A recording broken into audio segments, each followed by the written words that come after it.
Hello viewers. If you are new to the channel, please hit the like and subscribe button and share it with your friends.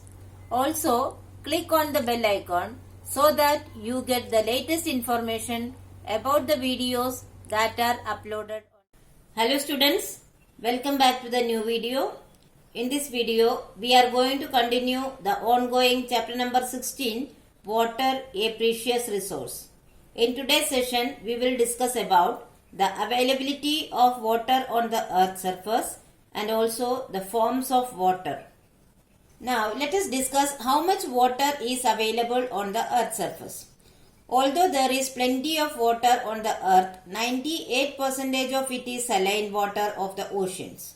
This water is unfit for human consumption, growing crops and industrial purposes. Only about 2% of the water on the earth is fresh water, but most of it is inaccessible as it remains frozen as ice in the polar regions. So what is the condition? About 3/4 of the earth's surface is covered with water, but the 98% of it is saline water and which is unfit for human consumption, growing crops and also for industrial purposes. The remaining 2% of water which is fresh water, but most of it cannot be used directly as it remains frozen as ice in the polar regions and high mountains. A small amount of fresh water is accessible from streams, ponds, lakes, rivers, wells and in underground sources. This is the only water available for human consumption, industries and growing crops. So, the water found in the streams, ponds, lakes, etc. are only available to us for our consumption, industries and for growing crops. Water that can be safely used for human consumption is called potable water. So, what is the condition? Only less than 2% of the water is available as potable water. That is the water fit for human consumption on the earth's surface. Now, let us discuss an activity to estimate roughly the relative amount of water available on the earth's surface. For that, the step 1, take a medium-sized bucket and fill it up with water. It contains about 20 liters of water. So, the bucket full of water represents the water that is present on the earth. In step 2, take a teaspoon of about 5 ml capacity and transfer 100 spoons of water from the bucket to a small container like a bath mug. So this quantity of water represents the total fresh water on the earth. In step 3, from the bath mug, transfer 30 spoons of water to a glass tumbler. This gives a measure of usable water present as groundwater. In step 4, take out a quarter, that is 1/4 spoonful of water from the mug. It represents all the water present in all the lakes, rivers of the world. So, the water left in the bucket represents the saline water present in the seas, oceans and partly as groundwater. This water is not fit for human use. The water left in the bath mug represents the water which is present in the frozen form in glaciers, ice caps and permanent snow. Again, not available readily. This shows that about 0.006% of all water found on the earth is available for our use. Now, let us discuss about the forms of water. In nature, water exists in 3 forms: liquid, solid and gas. Liquid, that is water in the liquid form, solid, that is ice, and gas, that is water vapor. Solid form. In the solid form, water is present on the earth in the form of glaciers, snow-covered mountains and as ice caps. So the solid form of ice or solid form of water, that is ice, is found on the glaciers, on the high mountains and as ice caps. Next, liquid form. In the liquid form, water is present in oceans, lakes and rivers. Gaseous form. In the gaseous form, water is present in the air as water vapor. So it shows that water is present in the atmosphere in all the three states, that is solid, liquid and gas. All three forms of water are interchangeable. That is, it can be converted from one form to another form and then brought back to the original form by changing the temperature.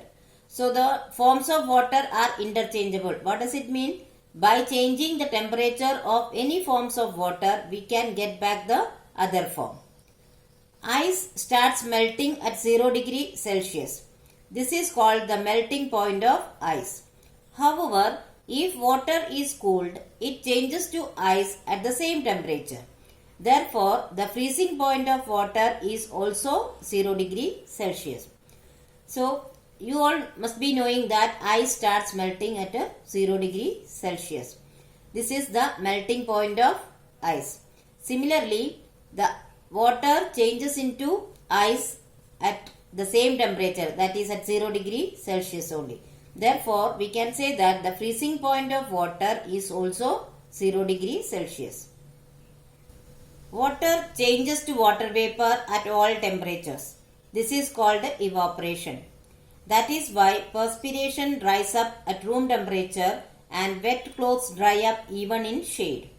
However, the change occurs faster if the water is heated. So, what is evaporation? The process of changing water into water vapor. This takes place, that is, evaporation takes place at all temperatures.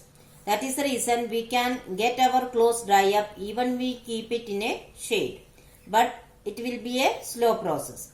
At the same time, the evaporation becomes faster if the temperature is more. That is why if we keep our clothes in the sunlight, it gets dry up faster than we keep it in the shade.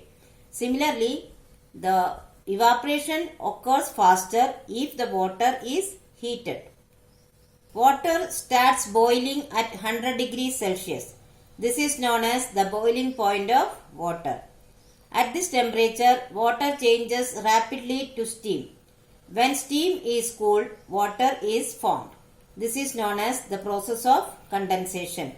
So, water starts boiling at 100 degrees Celsius. So, we can say that 100 degree is the boiling point of water. At this temperature, water changes very fast to steam. When the steam is cooled, it again changes into water. So, this process of converting steam or water vapor into water by cooling is known as condensation.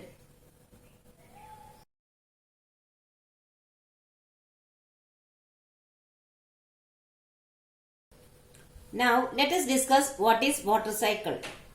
The water cycle is a continuous cycle in which water on the earth's surface evaporates due to the heat of the sun. Plants also give off water vapor through transpiration. The evaporated water travels in the air and condenses to millions of tiny droplets that form cloud in the sky. This is called a condensation. So, what is water cycle? It is a natural continuous cycle that takes place on the earth's surface. See, the water from the earth's surface evaporates due to the heat of the sun. And also plants give off water vapor by transpiration process. This evaporated water travels and goes into the higher atmosphere and condenses to form tiny droplets of water by the process called condensation. The millions of tiny droplets collide with one another to form larger droplets which fall down on earth in the form of rain, snow or hail due to precipitation and then evaporates again.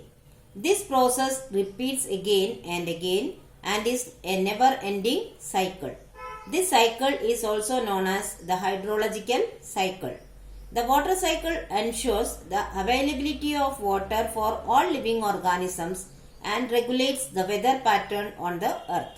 So after the tiny droplets of water formed, they start colliding with each other and form larger droplets. So these larger droplets may become too big that it cannot hold in the atmosphere in the form of tiny droplets. So they fall down on the earth in the form of either rain, snow or hail. That process is known as precipitation. And after the precipitation, that is the rainwater reach on the earth's surface, the evaporation takes place and the cycle repeats. So this process repeats again and again. It is a never-ending cycle. This cycle is also known as the hydrological cycle. Now, water cycle is very useful because it ensures the availability of water for all living organisms. That is, the fresh water is getting recycled again on the earth's surface by water cycle. It also helps to regulate the weather pattern on the earth.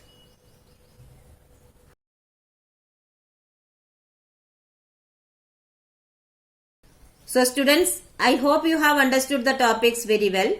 But still, if you have any doubt, you can write in the comment section. I will surely try to solve it as early as possible. Here are some review questions. Please solve it in your notebook. Thank you.